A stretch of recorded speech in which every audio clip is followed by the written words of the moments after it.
At night, I lie awake and this man is burning. Every waking moment he haunts me. He's coming. I know he's coming. I see someone else in the fog by the lake, and he's holding something. I'll tell you, is information.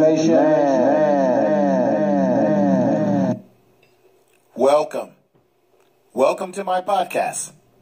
This is Information Man.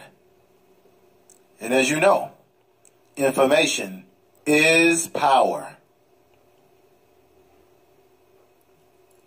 I'm going to attempt to assess, to give a critical analysis, to evaluate the Omarosa circumstance. What it should teach us is a lesson. It should teach us a lesson that we as black people in America will always or have been marginalized, underestimated, and undervalued. Because you see, in America, we are culturally conditioned to believe that white is superior and black is inferior. And we'll even marginalize, underestimate, and undervalue ourselves as black people. We'll do it to ourselves. Yes, we will. What Omarosa did is she basically sold her soul to the devil.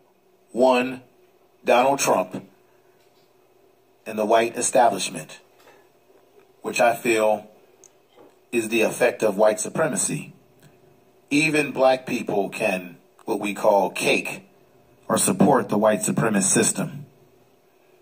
Now, a lot of times you have black people who will feel comfortable being the only one, feeling that they have arrived, that they have made it to the big time. Omarosa cashed in her relationship with one Donald Trump, figuring that it could lead her to bigger and better things, which is one of the reasons why she was willing to support him, despite his racism, his sexism, his xenophobia, the way he divides the country, the way he lies, manipulates, says things like fake news, or that he's going to somehow make America. We will make America great again. Now I ask you, when the hell was or has America not been great?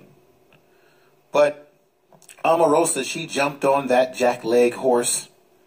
She rode that horse in with Donald Trump to the White House because she figured she would be the magical Negro. She would be the special Negro. Donald Trump decided to make her the liaison to the black community in terms of community outreach. And then there were some in the black conservative community that felt that because she was an alumni of historical black colleges, HBCs, that somehow she would bring a certain street cred into the White House as it related to money, proceeds of that nature getting to these historical black colleges. But that was not the case.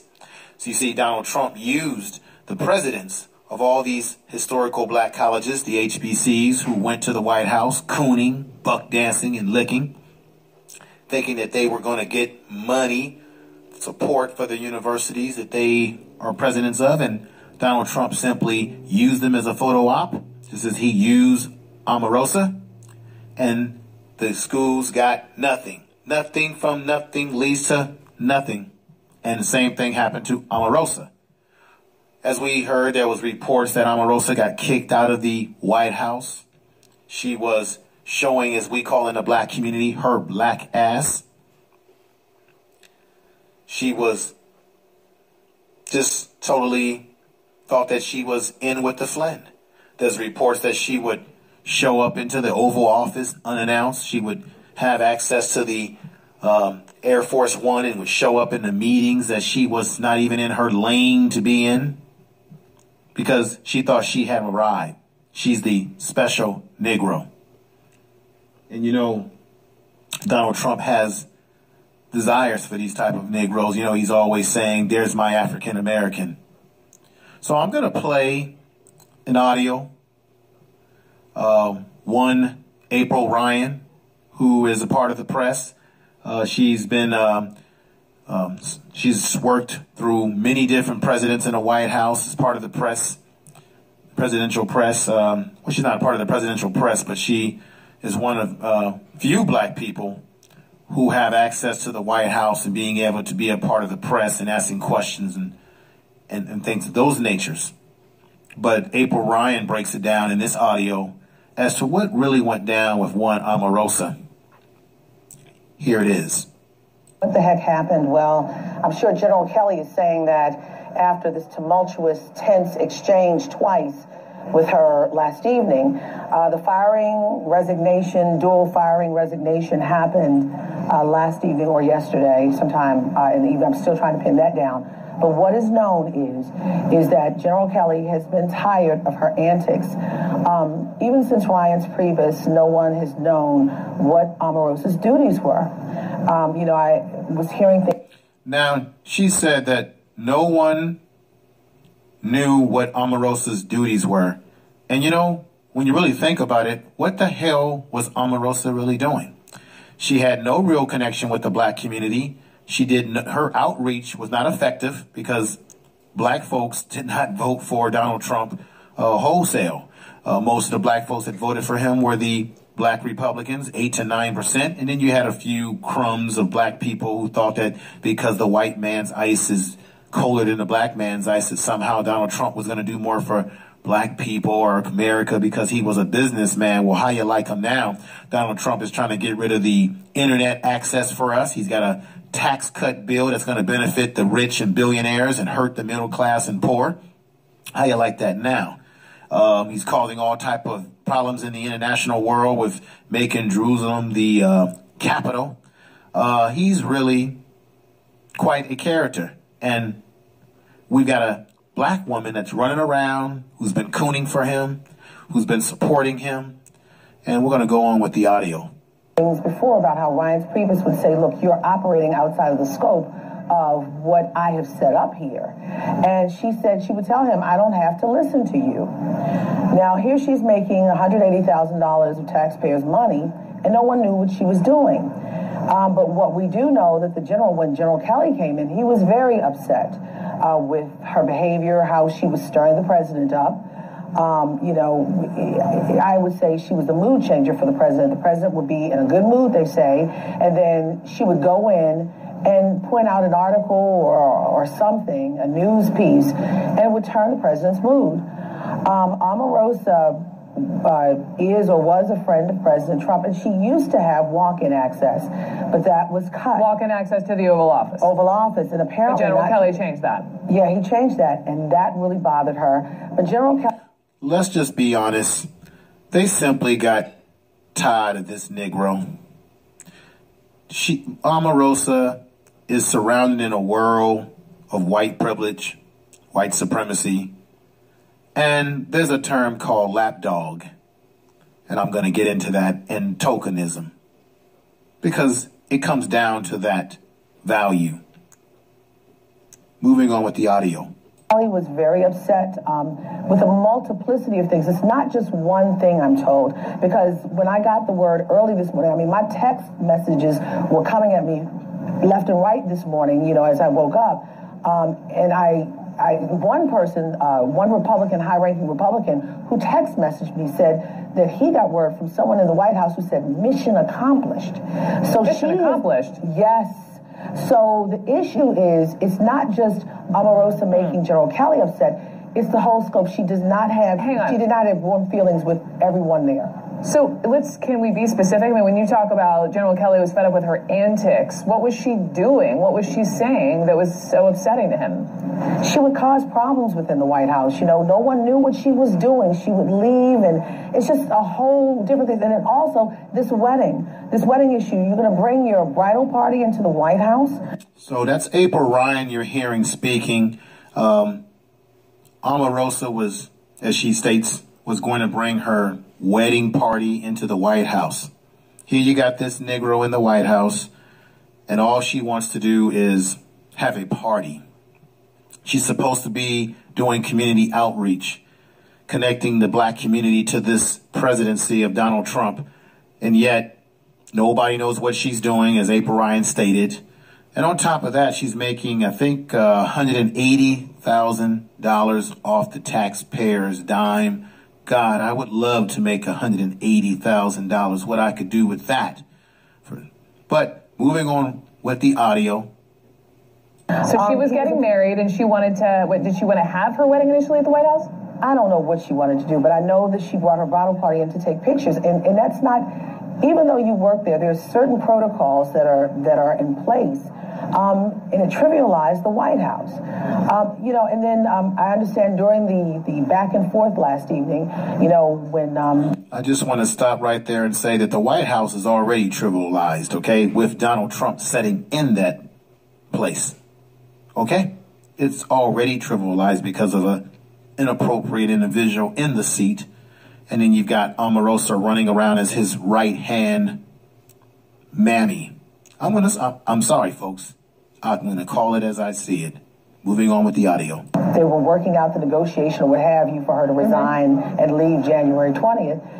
She was upset. It did not sit well with her. She was saying things like, I helped elect Donald Trump. And she said, I brought the black vote. And General Kelly said, no, you did not. It's not there. I brought the black vote. I brought that. Now listen right there. She stated, is reported by April Ryan, that she brought the black vote to Donald Trump. That's a lie. She didn't bring any vote overall of black votes to Donald Trump. The black votes that he got were simply the black Republicans and a few Negroes that thought that Donald Trump would do better for us than President Obama because he's white and he's a businessman, and a few Negroes who like Donald Trump because of his celebrity status from being on The Apprentice. And you see, General Kelly put her in her place as if she was a slave or a mammy on a plantation by telling her, you didn't bring the black vote. See, she was simply a token, and her value is no longer needed. No longer needed. And he called her out on that. One white supremacist, General Kelly. Now, this is the lesson that we as black people better wake up and understand.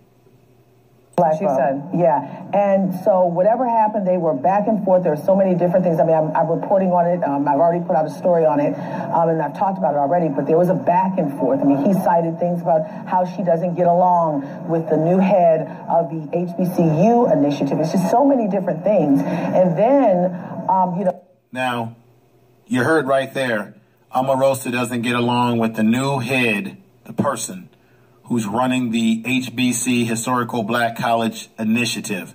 And that was one of the reasons that the Republicans claimed that they were bringing her on board to be that liaison with the black historical colleges and with the black community. Yet Omarosa didn't deliver because A, she has no street cred. B, she's never been a part of the black community. She's simply a caricature, someone who came about because she was on Donald Trump's show, Apprentice. She's a caricature from television, and somehow we have put her up on a pedestal as being the black liaison to the community when she had no street cred to the community. This is the effect of tokenism for the white supremacist purpose. So that portion of the fight ended, but it didn't sit well with Omarosa. Not only that, not only did Omarosa get fired, but her assistant was fired. So then after that, General Kelly left, but it did not sit well with her. She decides to move on and try to, before I go there, she even said to General Kelly, does the president know? He said, yes, he signed off on it. And she said, well, I want to... So there you have it. Donald Trump signed off on her being firing, and she was cooning for Donald Trump, talking about how people had to bow down to Donald Trump. He fired her because Donald Trump, and I don't care, does not care. Now listen to how she was cooning and speaking up for Donald Trump during the election, and he signed off on her firing. Black people, when you have no power in America, you don't have the ability to stand on your own two legs, and you depend on the white power structure. At any time when they get sick of you, they can get rid of you. Hear what she said about Donald Trump as she was cooning, bootlicking for the cornbread. Listen to this. Every critic, every detractor will have to bow down to President Trump. It's everyone who's ever doubted Donald, whoever disagreed, whoever challenged him. It is the ultimate revenge to become the most powerful man in the universe. God bless you, and may God bless the United States of America. Now listen to how proud she was in her intonation of her voice. Okay, this is classic cooning. This is classic white supremacy at its most. You've got black people who will reinforce the racism. They will reinforce the cooning. And that is exactly what Omarosa did in this situation. And they fired her like a common no one. This is a woman who has college education. This is a woman that has some accomplishments. And this is a woman that got herself in bed with one Donald Trump. And she's sitting up here talking about we got to bow. Every critic, every detractor will have to bow down to President Trump. It's everyone who's ever doubted Donald, whoever disagreed. So once again, and you hear that, she's so proud of what she's saying. She's so invested in one Donald Trump, but yet he was not invested in her because he got rid of her. Let's hear that again. She even said to General Kelly, does the president know? He said, yes, he signed off on it. And she said, well, I want to call Donald. And he said... So, once again, she asked, did President Obama, I'm afraid, Donald Trump, did Donald Trump sign off on this? Excuse me there, folks. Let me correct myself. She said that Donald Trump sign off on this. And they said to her once more, as reported by April Ryan. But it did not sit well with her. She decides to move on and try to, before I go there, she even said to General Kelly, does the president know? He said, yes, he signed off on it. And she said, well, I want to call Donald. And he said, this is not like going to the principal's office. It's done. It didn't sit well with her when they... So what you saw there in the white supremacy is that General Kelly told her, it's not like going to the principal's office. It's done. You're fired. They treated her like common trash. You see, this is what they do. They use black people. Black conservatives need to also wake up because they use you for what they can get out of you. There's a term called lapdog. A lapdog is basically, there's a tokenism to this. And a token is a token like a bus token or a train token is only worth the value that the person that gives it to you puts on it. So when you take out your money out of your pocket, you say a dime is 10 cents, 25 cents, 25 cents. A nickel is 5 cents. That's the value of it. A token is only as valued as it's needed to be. What happened to Omarosa is that her usefulness was no longer needed. She was simply a token to be discarded, like a lap dog. When you have a small little dog in your lap, it's a lap dog, you rub it, and when you get sick of that lap dog, you simply do what to that dog? You throw it off of your lap. Get it off of me. And that's what Omarosa was used as, a lap dog. She did not come through with the black community. She did not have the street cred, and they got rid of her. Like the young people say today, bye, Felicia. Bye, Felicia. That's how they treated her. And back in my day, there was a rapper called Biz Marquis who said, you caught the vapors. Okay? You caught the... She caught the vapors, folks. That's simply what happened to her. And now what's happening, what usually happens to people like Omarosa, black people who coon and sell out and buck dance, is that usually when they get thrown out on their ass, which is what happened to her, they'll now want to come back home for mama's sweet pie and collard greens. They want to come back to the church. They want to sing it on the highest mountain. Woo! They want to say, I'm going to tell all. I'm going to tell you what really happened. I'm going to tell you the things that I saw that was not right. And that's exactly what Omarosa did. Now she wants to come on back home to the black community and talk about things that she saw that affected her people until they got rid of her. Now she wants to sing. Listen to this audio. I resigned, and I didn't do that in the residence as being reported.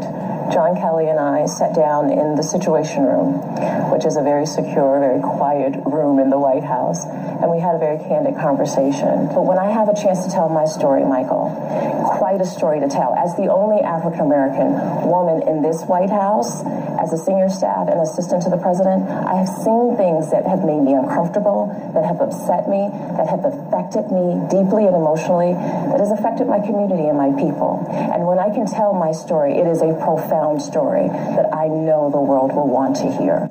Every critic, every detractor will have to bow down to President Trump. So all of a sudden, Omarosa is going to say that she's going to tell a story that the whole world wants to hear. We already know what this story is.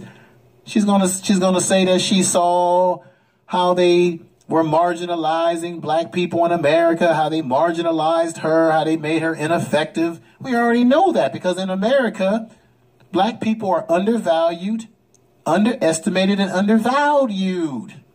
And despite her connection to Donald Trump and the White House and the administration, they simply marginalized her, undervalued her, underestimated her, and said, you got to go, Felicia. It's as simple as that.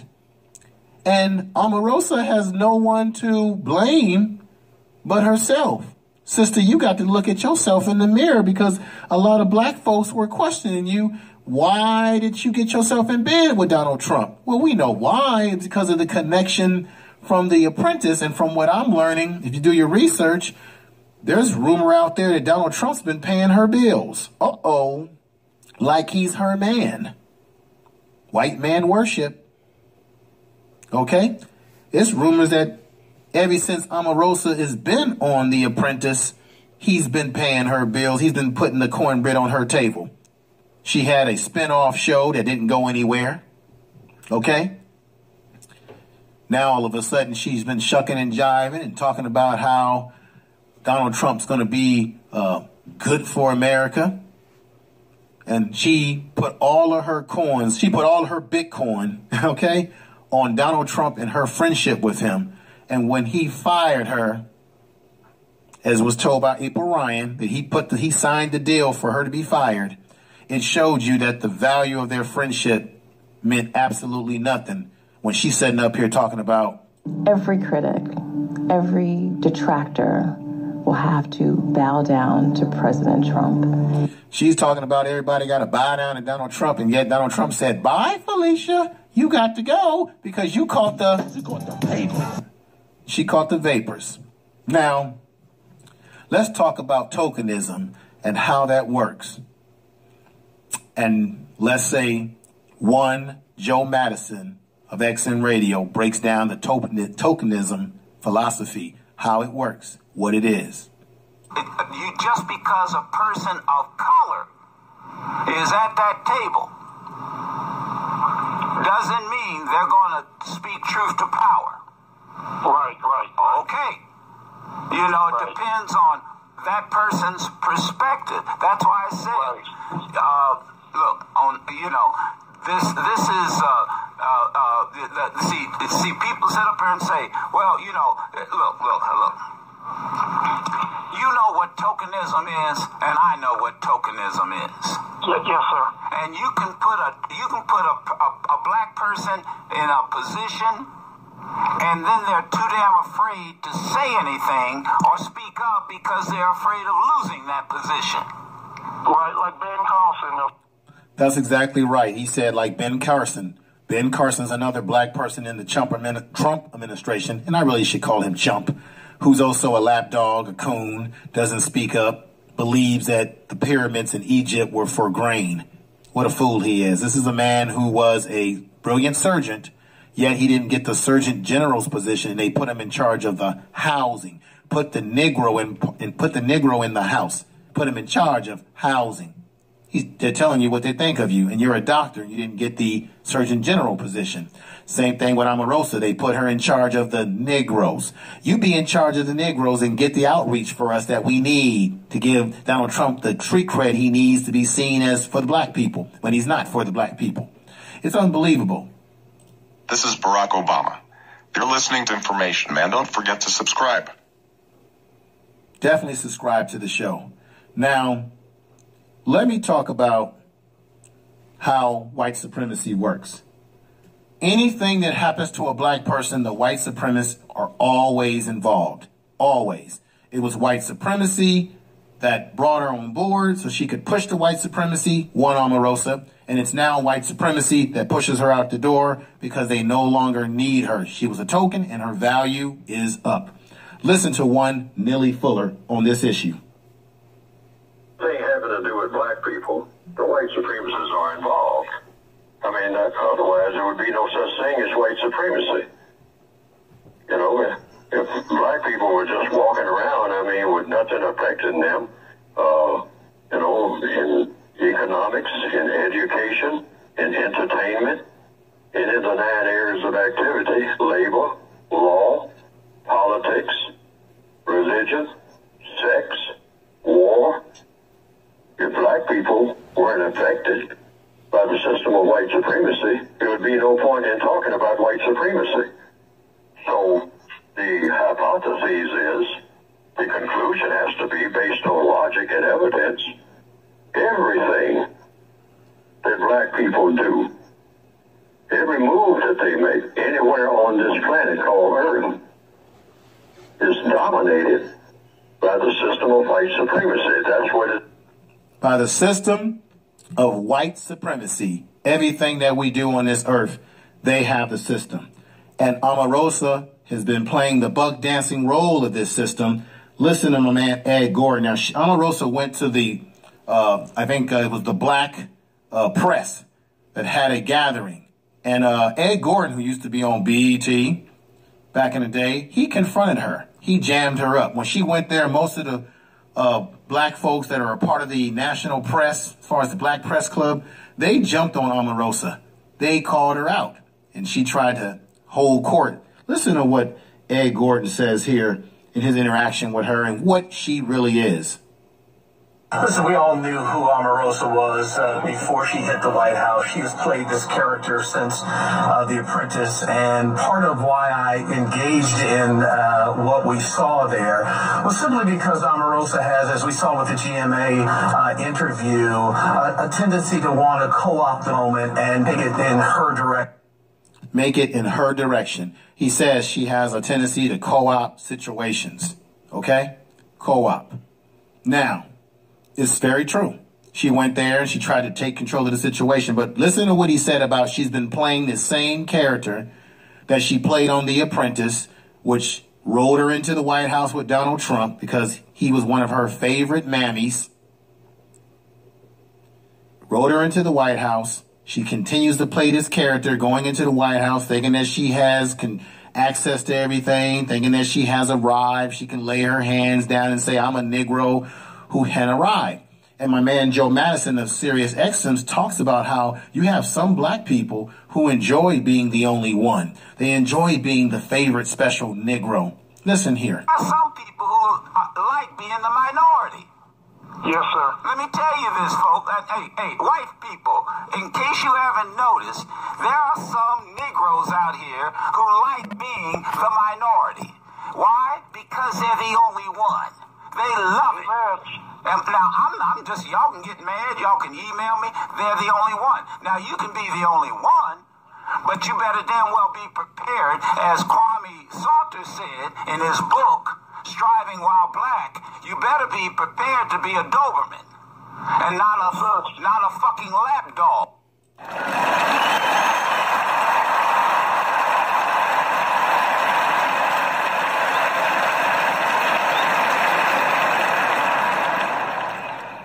I must give Joe Madison a clap for that, because he put it, as he always says, where the goats can get it.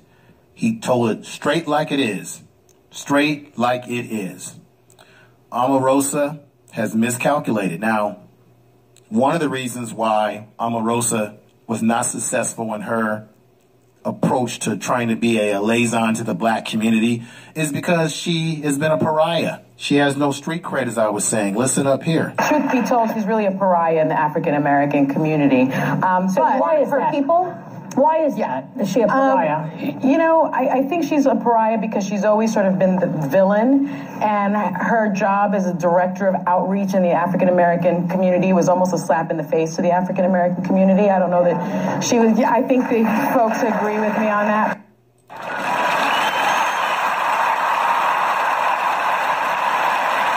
We're going to give a clap to that too. Her whole appointment was a slap to the black community, because the black community realized that Donald Trump was a racist. He has a history of housing discrimination against black people. He was involved in the Central 8 Park situation, where he took out ads accusing these young black men of raping a white woman, which turned out to be falsehood. Okay? Donald Trump has a history of definitely sexual history. There's several women, 16 women, that have come out and said that he did inappropriate sexual acts towards them. He talks about how he can touch women in the pussy, okay? And he doesn't. And I don't care. He doesn't care. And this is why one of many reasons why the black community could not support Omarosa, could not buy into the cornbread that she was trying to sell us, because many of us knew that Donald Trump was a racist, and he has meant nothing but harm to black people.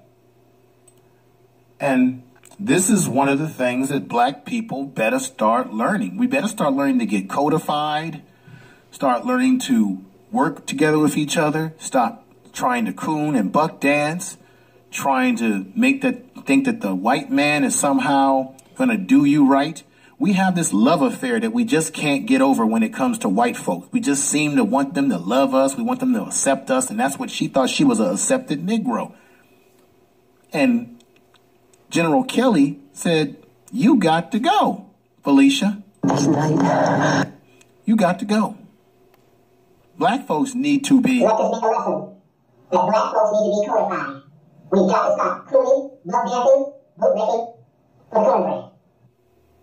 Exactly. We got to be codified. We got to stop buck dancing, cooning for the cornbread. Now, I'm going to get ready to end this podcast. And This is Barack Obama. You're listening to Information Man. Don't forget to subscribe. I hope everyone enjoyed some of the points that I tried to execute and make. But we, as a people, we need to stand together. We may have our differences about Omarosa. I certainly do have them myself. But we need to still let this be a lesson for all of us, that even when you think that you've made it in the white man's or white world or this American society, that at any time they can discard you. Now, I suspect that Omarosa will come out with her tell-all book, or she will do several interviews, and she will try to see if she can get the sympathy of the black community. And I'm sure that there will be a few Negroes out there, black folks out there, that are going to be apologists for Omarosa, that are going to tell us that we should support her. She'll probably get herself hooked up with a pastor or some religious clergyman that'll come out and speak on her behalf and tell us, shuck and jive, and tell us how we should support her and be there for her, and all of those sort of things. And I'm going to tell you right now, black people need to just keep on about our way, focus on what we need to do, realize that we're going to have a couple of collateral damage along the way of our people who sell out, and then we're just going to have to not deal with them. That's how I see it. We got to focus on ourselves. And Omarosa is a victim of that very thing, not focusing on her community. Had she focused on her community and decided not to get in bed with Donald Trump, she would probably have more respect by the black community. But you're always going to be loyal to who pays your bills. And Donald Trump has been paying her bills, as reported out there, due to research. And she sort of has been dependent on her, or dependent on Donald Trump. She's been dependent on him to a certain degree economically. And this is what I call the token effect, which reinforces the white supremacy. And the symbolism of Omarosa that one should take heed to is a ancient mama, mammy type image that comes to mind, that takes us all the way back to the past. I want to thank everyone for listening to my podcast. Wherever you are in the world, don't forget to subscribe if you like the channel. I appreciate support. And thank you, everyone. Tonight, I lie awake and this man is burning. Every waking moment he haunts me. He's coming. I know he's coming. I see someone else in the fog by the lake, and he's holding something. I'll tell you who he is. Information. Let this be a lesson that black folks need to be codified. We've got to stop cooning, love dancing, boot making, for cornbread.